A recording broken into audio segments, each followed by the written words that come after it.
Bismillahirrahmanirrahim. Assalamualaikum warahmatullahi wabarakatuh. Alhamdulillahirabbil alamin wa bihi nasta'in wassalatu wassalamu ala asyrafil anbiya'i wal mursalin wa ala alihi wa ashabi ajma'in. Amma ba'du. Sahabat YouTube FSH Uin Sunan Ampel Surabaya yang berbahagia, perkenankan kami dalam momen yang istimewa ini menyampaikan beberapa hal yang berkaitan dengan humanisme dalam fikih ibadah puasa. Perspektif surat Al-Baqarah ayat 183 sampai 187. Sahabat YouTube yang dirahmati oleh Allah Subhanahu wa taala, bahwasanya ibadah puasa itu adalah hal yang wajib yang diperintahkan Allah kepada umat Islam, sebagaimana tercantum dalam ayat surat Al-Baqarah ayat 183. A'udzubillahi minasyaitonirrajim. Ya ayyuhalladzina amanu kutiba alaikumusyamu kama kutiba alal ladzina min qablikum la'allakum tattaqun. Yang artinya, wahai orang-orang yang beriman, diwajibkan kalian untuk menjalankan ibadah puasa sebagaimana diwajibkan atas orang-orang sebelum kamu agar kalian bertakwa. Dalam ayat ini bahwasanya tujuan dari ibadah puasa itu jelas, yaitu agar kalian menjadi orang yang bertakwa. Sebagaimana kita ketahui, puasa dalam bahasa Arabnya adalah asyam atau saum, yang artinya menahan untuk tidak makan dan tidak minum dari pagi sampai maghrib, dan itu tentunya suatu hal yang berat. Tapi itu bagi umat Islam adalah bukan suatu hal, kewajiban ini bukan suatu hal yang baru, karena kaum sebelumnya juga mereka mampu melaksanakan ibadah puasa, dan ini ditetapkan lagi bagi kaum umat Islam.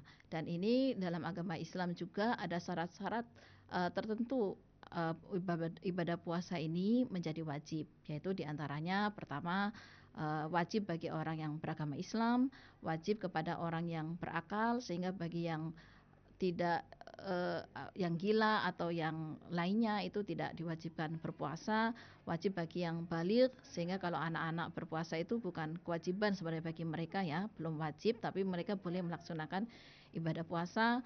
Terus bagi yang mampu dalam arti dari segi kesehatan, dia bisa melaksanakan ibadah puasa tersebut, dan juga bagi perempuan dia tidak dalam kondisi haid atau nifas. Dari ini menunjukkan bahwasanya ibadah puasa itu adalah ibadah yang sesuai dengan kemampuan manusia, karena Allah tidak membebani umatnya melaksanakan ibadah yang di luar kemampuannya. La yukallifullahu nafsan illa wus'aha. Jadi di sini ada humanismenya, bahwasanya ibadah puasa itu adalah sesuai dengan kemampuan manusia, yang tujuannya adalah, kalau dalam ayat ini tujuannya vertikal antara hubungan manusia dengan Tuhannya, yaitu untuk bertakwa. Ayat selanjutnya menjelaskan tentang hari-hari dan kemampuan seseorang dalam menjalankan ibadah puasa. Ayyamam ma'dudat, faman kana minkum maridun aw ala safarin fa'idatum min ayyamin ukhra. Wa 'alal ladzina yutiqunahu fidyatun ta'amu miskin. Faman tatawwa'a khairan fahuwa khairul lah wa antasumu khairul lakum in kuntum ta'lamun. Di sini dijelaskan bahwasanya kalau tadi diwajibkan puasa, ini diperjelas lagi bahwasanya hari-hari tertentu ibadah puasa lagi. Kemudian di sini dipertegaskan lagi, di situ ada kemampuan manusia. Maka barang siapa yang sakit atau dalam perjalanan, maka dia mendapatkan keringanan. Keringanannya itu adalah dia bisa dengan membayar fidyah untuk mengganti puasanya tersebut. Nah, dari konsep membayar fidyah, yaitu memberi makan kaum miskin, orang miskin, ini memiliki manfaat, bahwasanya ibadah puasa juga ada nilai sosial, ada nilai hubungan horizontal antara manusia dengan manusia, yaitu bahwasanya ibadah puasa itu menimbulkan rasa empati, kepedulian kita sesama manusia. Jika di sana ada yang kekurangan, kita wajib membantu. Apalagi ketika kita merasa bahwasanya ketika kita tidak makan, ada rasa lapar dan lain sebagainya, itu mengingatkan kita ketika jika di sana masih ada orang yang kelaparan, kita wajib membantu, ya. Kemudian di ayat ini juga mempertegas lagi bahwasanya ada kebaikan dalam ibadah puasa. Ada wa antasumu khairul lakum in kuntum ta'lamun. Bahwasanya sebagaimana dalam beberapa penelitian bahwasanya di sana banyak sekali manfaat yang dirasakan bagi orang yang berpuasa, baik itu dari segi kesehatan, dari segi psikis, dari segi lainnya, itu banyak sekali kebaikan dalam ibadah puasa. Makanya ayat ini ditutup dengan in kuntum ta'lamun. Nah, jadi tujuan berpuasa itu adalah puasa itu akan membawa kebaikan, dan juga ta'lamun itu berkaitan dengan ilmu pengetahuan, bahwasanya ketika kita melakukan sesuatu di antaranya ibadah puasa, hendaknya kita memiliki keilmuan, mengembangkan keilmuan kita tentang segala sesuatu kalau dalam hal ini berkaitan dengan ibadah puasa. Ayat selanjutnya menjelaskan tentang bulan diwajibkannya berpuasa, dan sekali lagi menjelaskan tentang batas kemampuan manusia ketika berpuasa dan solusinya. Eh, Syahrul Ramadan alladzi unzila fil Qur'anu hudal linnasi bayyinatin minal huda wal furqan. Faman syahida minkum syahra falyasum wa man kana maridun aw ala safarin fa iddatun min ayyamin ukhra. Yuridullahu bikumul yusra wa la yuridu bikumul usra. Walitukmilul iddata walitukabbirullaha ala ma hadakum wa la'allakum tashkurun. Ayat ini ditutup dengan kalimat yang indah sekali, yaitu kalimat la'allakum tashkurun. Jadi kalau yang pertama tadi la'allakum tattaqun, terus yang kedua in kuntum ta'lamun, nah sekarang la'allakum tashkurun. Jadi ayat ini memperjelas lagi hari-hari tertentu yang sebelumnya dijelaskan, ini dipertegas lagi bahwasanya itu terjadi pada bulan Ramadan. Kenapa bulan Ramadan? Karena di situ turun Al-Quran, kitab suci kita, yang sebagai petunjuk kita menjelaskan mana yang baik, mana yang buruk, dan kita juga di bulan Ramadan ini punya keistimewaan pahala yang berlipat ganda dalam melaksanakan ibadah, khususnya diantaranya adalah membaca Al-Quran. Tentunya ini bulan Ramadan momen yang sangat bagus, semakin kita selain membaca, kita juga memperdalam kajiannya, mengamalkan ilmunya dan lain sebagainya, sehingga tindakan kita, akhlak kita tidak bertentangan dengan Al-Quran yang bagi kita itu adalah kitab suci kita, petunjuk umat Islam. Nah, kemudian di sini lagi adalah sekali lagi dipertegas bahwasanya ibadah puasa itu tidak memberatkan. Jadi sebelumnya sudah diberikan solusi bagi yang sakit, bagi yang safar itu jika tidak kuat boleh membayar fidyah. Di sini dipertegas lagi solusi lain. Jika dia lagi sakit atau safar, dia bisa mengganti di hari lain. Karena apa? Allah mempertegas lagi bahwasanya ibadah puasa itu tidak untuk mempersulit, tapi itu ada kemudahan. Jadi semua ibadah yang diperintahkan oleh Allah itu sekali lagi ada nilai humanismenya, tidak ada unsur kesulitan, tapi selalu dikedepankan kemudahan. Nah, kemudian ditutup dengan tashkurun, karena banyak sekali nikmat-nikmat yang diberikan kepada Allah yang kita wajib mensyukurinya, berterima kasih kepada Allah Subhanahu wa taala, karena banyak kemudahan yang diberikan, banyak nikmat ya, seperti turunnya Al-Qur'an itu kan termasuk nikmat, kemudian adanya bulan Ramadan, kemudian adanya kemudahan, itu adalah kenikmatan-kenikmatan yang kita harus syukuri, yang wajib kita berterima kasih kepada Allah Subhanahu wa taala.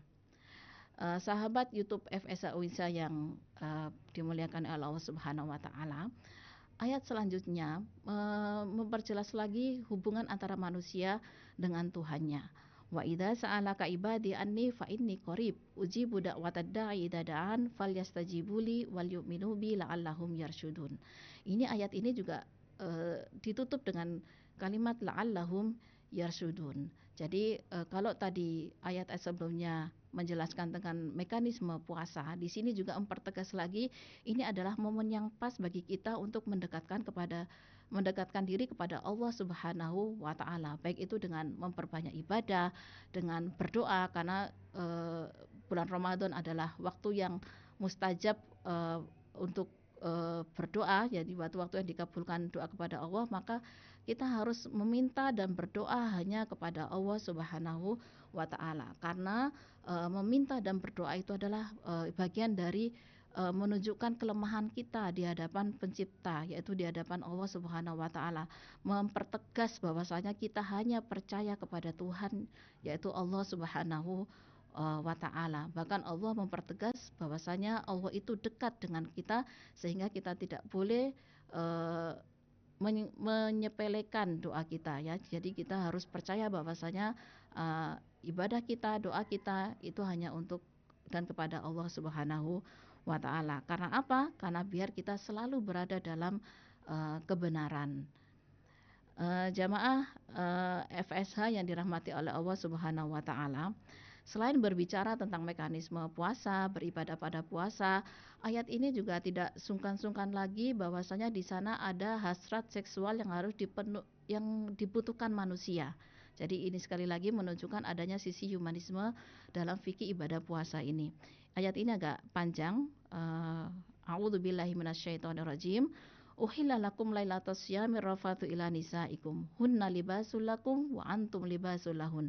Alimallahu annakum kuntum takhtanuna anfusakum fataba alaikum wa afa ankum.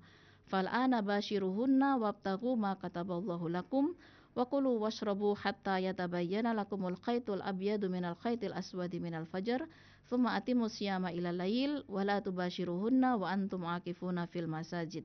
Tilka hududullahi fala taqrabuha kadzalika yubayyinullahu ayatihi lin-nasi la'allahum yattaqun. Shadaqallahul azim. Jadi ayat ini lebih panjang dari ayat-ayat sebelumnya yang berkaitan dengan puasa. Sekali lagi bahwa kebutuhan manusia tidak hanya makan dan minum. Di sana ada kebutuhan seksual khususnya antara suami dan istri.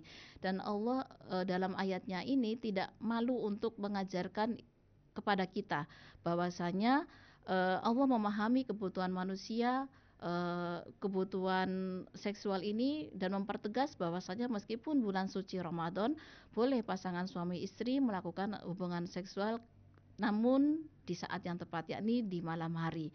Jadi di sini karena suami istri adalah seperti pakaian ya, perempuan seperti pakaian bagi laki-laki, bagi suaminya, suaminya seperti pakaian bagi perempuan, dan bahwasanya boleh jadi ketika sudah berbuka puasa boleh makan, minum, dan boleh melakukan hubungan seksual antara suami istri itu. Nanti ketika sudah waktunya berpuasa, maka sumaati musyama ilal lail. Jadi boleh kemudian berpuasa lagi sampai maghrib ya. Nah, kemudian ini juga ada anjuran dipertegas tentang iktikaf. Jadi pada bulan puasa kita juga memperbanyak ibadah. Jadi ini boleh yang melaksanakan ibadah di masjid yang kita dengar dengan istilah iktikaf. Jadi pada bulan Ramadan ini momen yang pas untuk melaksanakan iktikaf. Sahabat FSA yang dirahmati oleh Allah Subhanahu wa taala.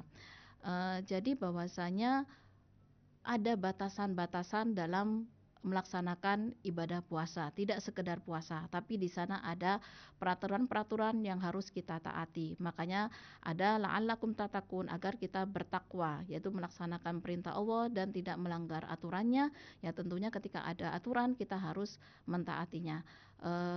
Jadi tadi juga ada in kuntum ta'lamun. Jadi ada bahwasanya kita harus berilmu ya dalam melaksanakan ibadah puasa ini. Kita punya wawasan dalam hal apapun, khususnya berkaitan dengan ibadah puasa agar kita tidak melanggar. Terus juga tadi ada ayat la'allakum tashkurun. Kita harus mengucapkan kalimat thayyibah, kalimat baik, yaitu pandai bersyukur, pandai berterima kasih, pandai mengucap alhamdulillah atas segala nikmat yang diberikan oleh Allah Subhanahu wa taala. Karena banyak kemudahan, meskipun pada bulan puasa di sana masih banyak kemudahan yang bisa kita lakukan yang diberikan oleh Allah Subhanahu wa taala. Kemudian juga la'allahum yarsudun, agar kita mendapat petunjuk atau agar kita senantiasa dalam kebenaran. Maka dari itu ayat yang 187 ini menyatakan tilka hududullahi fala taqrabuha. Jadi ada batasan-batasan Allah, maka jangan kamu mendekatinya, maka jangan kamu melanggarnya. Jadi kalau di sana ada hal-hal yang bisa melanggar keabsahan kita berpuasa, maka sebaiknya kita hindari. Jadi kalau berpuasa kita tidak boleh makan dan minum di siang hari tanpa alasannya jelas, ya sudah kita jangan makan dan minum, dan kegiatan lainnya yang itu membawa dampak negatif. Jadi kita taat pada aturan Allah Subhanahu wa taala. Karena apa? Karena Allah menjelaskan ayat itu agar kita menjadi, sekali lagi mempertegas, ayat 183, 187 ini mempertegas, tujuannya adalah la'allahum yattaqun. Kembali lagi bahwasanya tujuan ibadah kita, khususnya dalam tujuan ibadah menjalankan ibadah puasa itu adalah untuk bertakwa. Demikian dari kami. Jadi sekali lagi, semoga kita bisa menjalankan ibadah puasa dengan baik dan jangan melanggar aturan Allah, khususnya dalam menjalankan ibadah puasa, sehingga kita tidak dikenai kafarat, atau sehingga puasa kita bisa sah, bisa lebih baik lagi. Dan yang terpenting adalah di sana ada kemudahan bagi yang kesulitan menjalankan ibadah puasa, baik itu nanti dia dengan bayar fidyah atau dengan mengkodoknya di lain waktu. Demikian. Wassalamualaikum warahmatullahi wabarakatuh.